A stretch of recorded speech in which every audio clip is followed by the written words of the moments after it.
everyone. So today is Monday. Today is the day that marks the beginning of my IVF journey. So tomorrow we have our baseline scan. Today I'm having the acupuncture. I'm on lots of different groups on Facebook and stuff in terms of IVF, and lots of people have said that acupuncture has been a reason why they've conceived. There is a little bit of studies that show, I'm just going to do it anyway because alongside fertility treatment and benefits, acupuncture has lots of different benefits. So I'm going to take you guys along with me today for my first acupuncture appointment. Like I said, today is Monday. It's a fresh week, so I'm literally going to hit the Monday off, doing everything and changing everything in my life to try and help me conceive in this IVF journey. So welcome. I hope you enjoy this whole series. Hopefully we catch pregnant. I've never been for IVF before, but I'm excited to show you everything and share this journey with you. So I'll see you soon.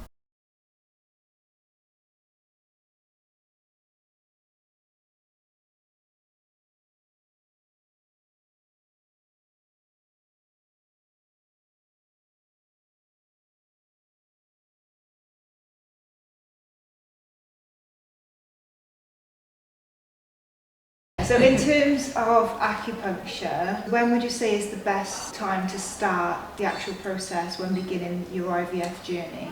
Well, for the IVF treatment, pre-acupuncture need to be at least 2 to 3 months. Yeah. Starting the acupuncture, then get your body, get your wombs, uterus, everything ready. Yeah. And how frequent would you say you should have acupuncture? Should it be weekly? Weekly. Weekly? Yes, Okay. weekly. Yes, that's at least weekly for your fertility treatment. Different if people suffering really painful from another reason, it's twice a week. But fertility once a week at least. And could you have it when you're pregnant? You could, but that's different acupoint put the needles. Yeah. Yeah, like I said, acupuncture is mainly is help our body circulation, gain your immune system. So you could have acupuncture. We touch, we break, make it seem like we feel the same. We love what we hate. We lie, but we know we can't water what doesn't grow. Give up, let it go. But we fell apart just in time. At least it was worth a try.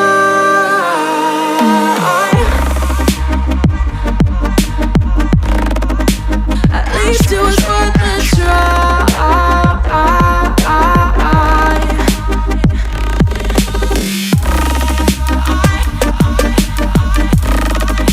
At least it was worth a try. So I haven't long come back from my acupuncture appointment. Honestly, it was so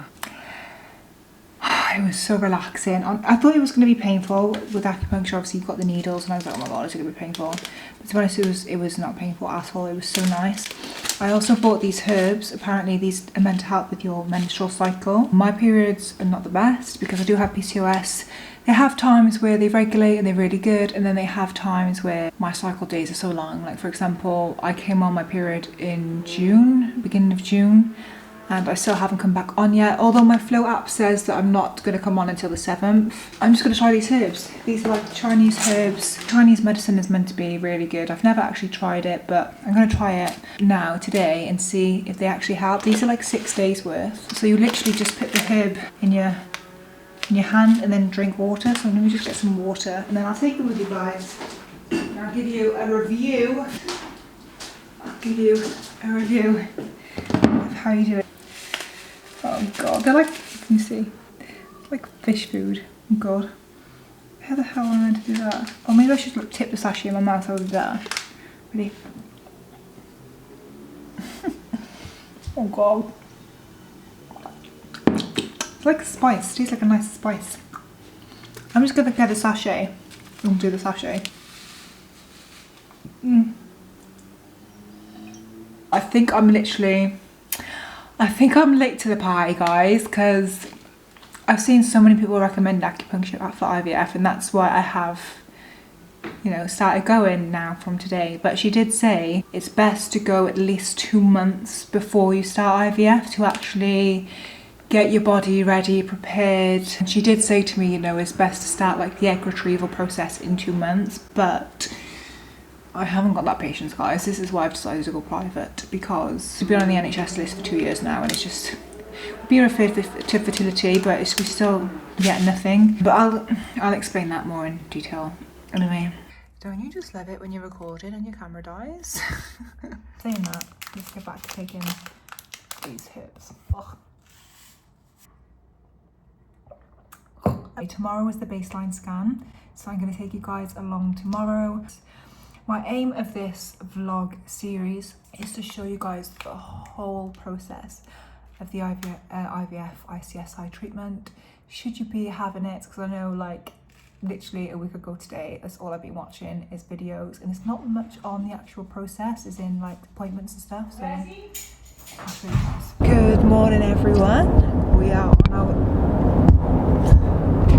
on our way to our baseline scan. So this marks the first day of our IVF journey. How are you feeling, Tom? Tired. Our clinic is in Cardiff, we live in Newport, so it's about 25 minutes away. Our scan's booked for 8:30. Feeling alright. I mean, it's not always the best thing, is it? Like someone prints something up your private bits, but I'm just excited to start this whole journey now. But yeah, hopefully I can film in there and show you guys. If not, we'll give you a little debrief at the end, so we'll see you in a minute. So we've just come back from the scan. Unfortunately, you're not allowed to film in there, but everything looks good. She measured my follicles. I do have PCOS, so I think she said it's normal to have more follicles, but on the, I think it was the left side, anyway, either one, left or right, she counted 24 follicles, and on the right side she counted 10, but there was an enlarged follicle, which means, usually that means that you're about to ovulate.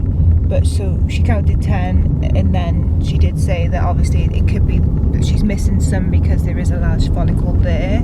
But my lining looks good, which is a plus, because obviously that doesn't delay anything. There's no polyps, there's no cysts, active cysts, so again, all looks good. So now we have our consultation on the 7th, which they will then obviously give us the results of the scan, but she didn't pick up anything then, so hopefully, touch wood, everything's good and we can start the process straight away. We just need to have bloods done then. I can't remember what they were for. You remember what they were for? Like some, I think there was virus, some sort of virus, I can't remember what they were for. Anyway, so me and Tom's gonna have them, and then she said it's from the stage of having your bloods to the results, either to the transfer or to the test result, I can't remember. She said it's going to take a month, so hopefully I will be pregnant. Well, I'll be pregnant in, it depends when the transfer is, because when you transfer, obviously you get pregnant, but I'll be pregnant. How are you feeling, Tom? Excited. Yeah? Yeah. Show it then. Took it like a champ. What? A big stick that was. Guys, just to let you know, if you've never had like a baseline scan or like an vaginal scan, I'm not gonna lie, it is like a big dildo that they stick at you, like a bit of lube. It was a little bit uncomfortable, but as soon as it's in, it's fine. But yeah, it is quite, you know, when you first see it, I was a bit okay. But I've had it done before anyway, but I just couldn't remember, to be fair. But yeah, just hopefully it's a quick process now. I wish my like consultation was sooner, but 9 days time, I'm just gonna have to wait it out. I'm looking forward to starting this whole process now. I'm glad that we finally started. Just gonna have some breakfast now. Tom's treating me, and you, Tom? What? Yeah. Tom's treating me. Yeah, I just had some bloods done as well for AMH, just to test my reserve. I think you would have your thyroid bloods done as well, but because I've had them previously with the NHS and all was normal, as long as I get my results. Good morning, everyone. So on today's episode, this morning we are having our Zoom consultation for our IVF treatment. This will be discussing the scan results going forward, and hopefully a timetable of what like actually is going to happen and when it's going to happen. Hopefully this is a positive meeting, and hopefully from this meeting we get our timeline and we get the start date and we can actually start the process, because I haven't had a period yet, which has actually gone in our favour because I've got medication that can start my period, and I'm hoping that I start my period at a time where we can start the injections, which will be pretty soon, hopefully. I'm hoping they can start like next week. See my breakfast. I'm hoping like all of our questions get answered, and I'm just hoping we have a start date, and I'm hoping it's not going to be like, you've been unrealistic, it's not going to happen until like 2 months, because I'm just be devastated if that's the case. Because I'm hoping to get this process started like this month, like my injection started this month, and hopefully I want my egg retrieval to be this month, and then, well, even transfer could be this month, but being realistic, transfer next month. We'll just have to see. What? Oh. You want everything done yesterday? Oh, shut up, Tom. You looking forward to injecting me, Tom? Yep. Like a dart. So truthfully, how do you actually feel about like having to inject me? Do you feel confident in doing it? Yes, I do. Do you actually? Yes. Straight in the butt cheek. Hello. Hi, you okay? Hello. So going on to your results then. So Shannon, I know Helen probably explained this to you at the time. Is then normal shape, and they did have that polycystic ovary appearance. So you've got lots of follicles on them, which is that fluid-filled sac on an ovary. So you've got lots and lots of follicles on those, which is typical for a polycystic ovary. But everything else was absolutely fine. There's no free fluid, no fibroids, no cysts, nothing like that. Perfect. Okay, which is good. She also did a blood test on you, and again, this just looks at your ovarian reserve. Okay, this has come back at 75.1, which is quite high. Yeah. Okay, again, typical of polycystic ovaries, but it's higher than what we would expect. Okay. Okay, so in terms of medication, we are just going to start you on a lower dose of medication because we don't want all of those follicles growing. Yeah. Because then we tend to lose the quality of the eggs. So if you've got like 30 eggs, the quality isn't going to be there. Whereas if we had 15, 16 eggs, we get a good chance of getting better quality ones. Yeah. Let's go on to your semen analysis then. Looking at the results, your sperm count's a little bit low, which again is very, very common. So your chances of conceiving naturally aren't 0%, but they are slightly reduced because you do have a slightly reduced sperm count. The one thing I did see as well is that they didn't test the shape of the sperm, morphology, what we call it. Now, I'll have a chat with the lab team and see if we do need to repeat that sample and test for the shape of the sperm, or whether they're happy just to go without it. Because the only thing that we would do then is change the way in which we fertilise the egg. So typically there's 2 ways that we could fertilise an egg. IVF, in vitro, we put all the eggs in dish, all the sperm in dish, and just let them fertilise naturally. Or what we're going to do with you is something called ICSI, where we inject a single sperm directly into the egg. Now, what we will then do next is your screening blood tests. It's just your HIV, Hep B, Hep B core, and Hep C, just your viral infections. Then we would do what we call a treatment consultation. Now, it's very, very similar to this. We go through treatment itself in a lot more detail. Day 1 of your cycle, we class it as your first day of your full flow, but before midday. Yeah. So not spotting, full flow before midday. If it's after midday, the day after is your day 1. A couple of things you need to do on that day. First one is just to do a pregnancy test if you have been having unprotected intercourse during that month. Second one is to not use any internal sanitary products. So no cups, no tampons, only sanitary towel. Next thing to do then is just to give the clinic a phone call, okay, and just let us know that you started, and we will book your first treatment scan. Day 2 then, that is when you're going to start an injection. The day after your egg collection, you'll have a call from the lab just to let you know how you've been fertilised. Your transfer is either going to be 3 or 5 days later. That's just depending on the quality. We only transfer 1 embryo at a time. When you come in for your embryo transfer, both of you can come in together, both of you can come to theatre. It's very similar to a smear, but it's not painful. And you'll see the catheter going in, and that's injecting the embryo into your womb. So you'll see that on the screen. We then tell you when your pregnancy test is going to be. It'll be about 2 weeks after you transfer though. First thing in the morning, with your first wee of the day, do the pregnancy test and let us know what the result is. Hopefully it's positive, so we can book you a viability scan. Now, just to go through the not nice bit of it, just the risks and complications. Now, it's called a fertility journey because there's a lot of aspects to it that can crop up between one scan to the next, one scan to egg collection. There's a lot can happen. I've literally just ordered a bigger memory card because My vlogging skills right now are shocking because my memory card keeps filling up.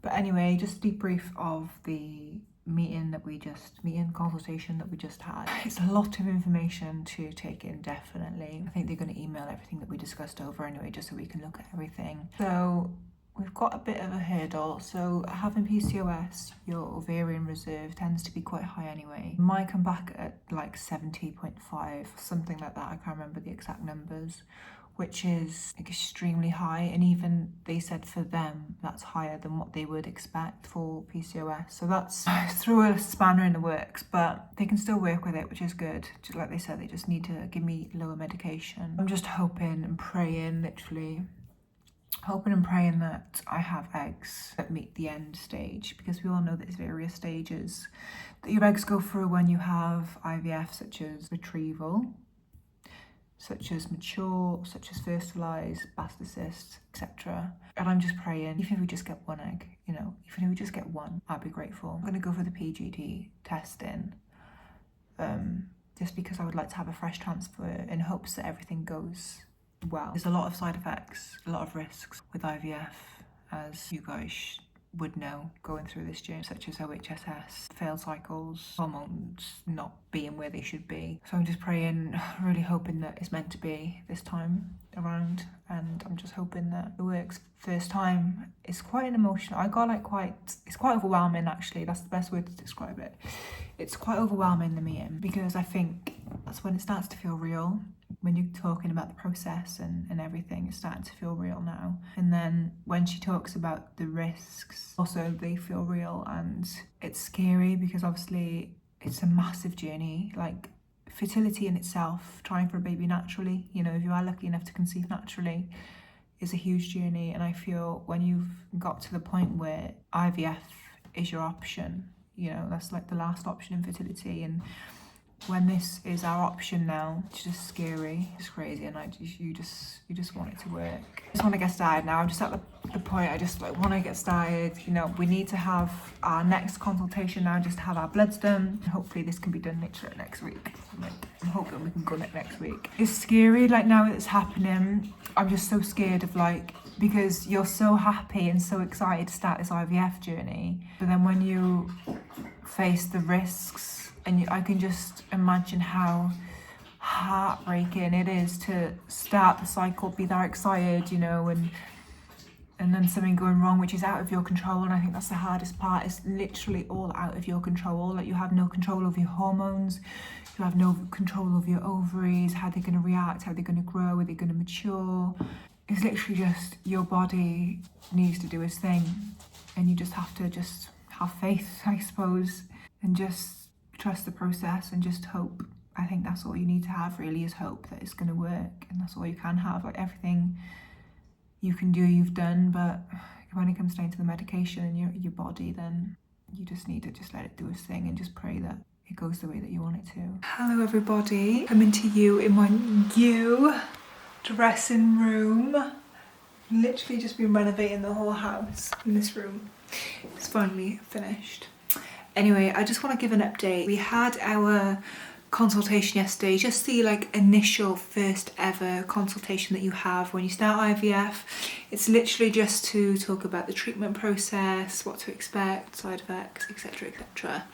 It was really fun, it was exciting, it was overwhelming, nerve-wracking, everything in one. Today our patient coordinator rang me, which again is quite quick. I've been in work this morning, and all I've been doing is just like checking my emails. Even yesterday, like after the consultation that finished at like 9 a.m. all day I was just checking my emails just to like see if the patient coordinator had emailed or messaged or whatever. But I'm just so eager and I'm just so excited, and I'm sure you guys are the same as well. If you've gone through this journey yourself, or if you are undergoing this IVF journey, I know how you feel. You just want to start the process, you just want to start, you want to get in, you want to just begin the whole journey. And I can remember like as soon as I booked my initial scan, that's like the beginning of the journey, all I did was watch videos, and I was just like, I can't wait to start this process. I just want to start like right now. Can we do it right now? Like, can I just be pregnant like right now? Like, you are very optimistic, you are very hopeful and very excited, and that's okay to be like that. Don't let anyone be like, be realistic, it might not happen. Like, I know, like, it might not happen, you know, and it might not be successful, but I think being hopeful and, you know, being optimistic about the journey, like, sends out positive vibes and positive signals. And I'm a great believer in, like, the law of attraction. Anyway, I'm just diverging off. So basically, the patient coordinator rang me, and she just kind of went into depth again about the process, what to expect, costs of the treatment, which again can vary and can be very expensive depending on your treatment. Everyone's different. My ideal IVF journey process, and I'm sure everyone's is going to be the same, because we all want it to be a smooth ride, right? So my ideal process would be to have our egg retrieval and have a fresh transfer straight away. I'm not required to have PGT testing. Some people recommend it, some people think, you know, if you're young you don't need it, whatever. For me personally, because of the wedding and everything, I just want to have this cycle happen as soon as it can.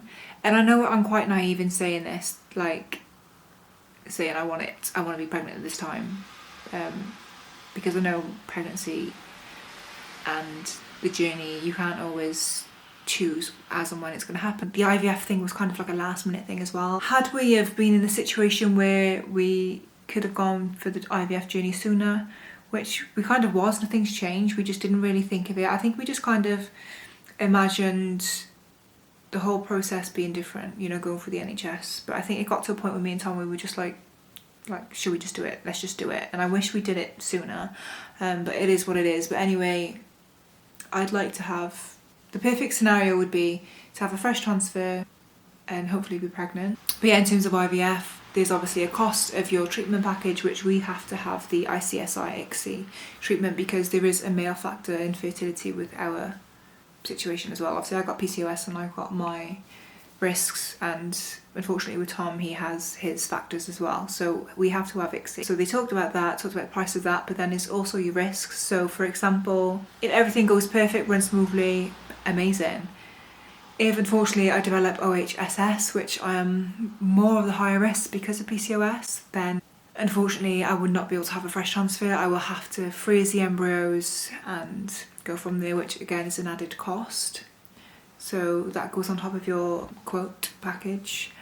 And also if they cancel the cycle for any reason, my ovaries are not doing what they should be doing, or if anything happens in the meantime and they have to cancel your cycle, you do have to pay cancellation fees, pay for your scans, and pay for more medication, which again adds to the cost. So there is a lot of factors to consider during IVF. I think you do get a baseline price quote, but that's based on if everything goes perfect, which obviously, as we all know, nothing goes perfect. But I'm just kind of praying in this case, because nothing ever goes my way, I'm just praying in this one case that this goes my way.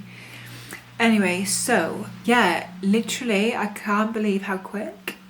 I was hoping for it to be quick, but I'm so glad it's been this quick. So I was speaking to her on the phone. She said, so do you want to start? When do you want to start, basically? And I was like, yesterday. Okay, so I was like, I want to start like ASAP, okay, because I'm in this tricky situation. My periods have not been regular for a while. There has been stages where they are regular, but in these last few months, they've not been regular. So I'm also absolutely crapping myself because I'm like, body, please don't start a period right now, because if I start a period before my consultation medication, then I'm effed, because then I have to wait till the next cycle, which doesn't allow me for much wiggle room, which again, that would just destroy the whole thing. So I'm hoping I don't start my period, but I've got these northistrone tablets which delay your period, which our bloods are Tuesday. It was literally that quick. Today's Thursday. She actually asked me to come in Monday. She was like, can you come in Monday? I was like, yeah, 100%. Because Tom needs to do another semen analysis, that would be on the Tuesday. So I just said, if we can just have it all done at the same day. So we got a semen analysis and the bloods on Tuesday. And now our initial consultation treatment consultation is on Thursday next week. So literally, it's all go, guys, and I'm so excited. So Thursday next week, it's go time, basically. Hopefully, everything goes smooth. So I'm going to start, because I got northosterone 10 days, so I'm going to start taking them tomorrow. I'm taking a risk to start them because I know a lot of people would advise starting them on the consultation. And even the patient coordinator advised starting them on the consultation, but that was going off only having a 5-day dose, because generally when you take the northosterone, your period starts 3 days after you've finished the course of medication. So I'm thinking if I start the tablets tomorrow on the Friday, our consultation's next Thursday, so that's 7 days in, plus I'll have another 3 days then. So hopefully my medication gets ordered the same day. And then that means I'd finish the medication on the 19th, which means I should start my period on the 22nd. So, which means if I start my period on the 22nd, as long as my flow is before 12 o'clock, I can then start the injections on the 23rd. If your period flow is after 12 o'clock, you have to wait the following day. So basically, with IVF, if you start your period before 12 o'clock in the morning, that's classed as just cycle day 1. But if you don't start your period till after 12 o'clock in the afternoon, then you count the following day as your day 1, so then you would start the medication following that. Anyway, it's a lot of information. It is so bombarded. I'm hoping that you're actually learning something from this vlog, if you don't already know the information. But yeah, I'm super excited. I cannot wait to start this journey now. I'm just praying that my period comes at a time that it's supposed to, because literally I'm just relying on Mother Nature now just to like be behind me and be on my side. So it's just timing this medication right.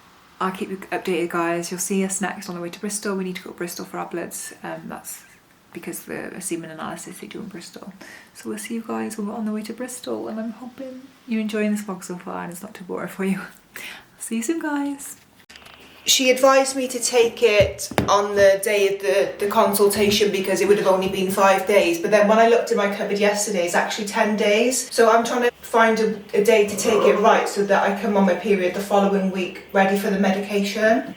Because I've got a treatment consultation with you on Tuesday the 15th. So I'll be ordering your medication on that, is it Tuesday? Thursday, sorry. Yeah, the Thursday. Yeah, Thursday. Yeah. Thursday. And then you will probably get your medication the following week, and you need to start the medication on day 2 of your period. Yeah. Normally.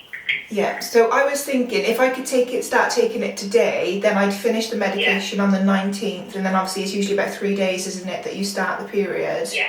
So then that would be the 22nd. Yeah, 22nd. Yeah. And what I would do is on the 15th, I'll ask.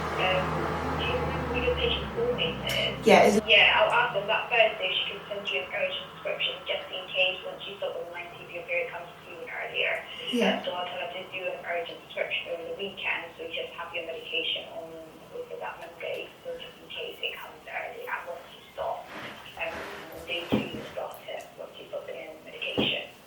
Okay, so happy for me to start today? Yes, that's fine, you can start today. Have you got any other questions? Thank you. See you later. Bye.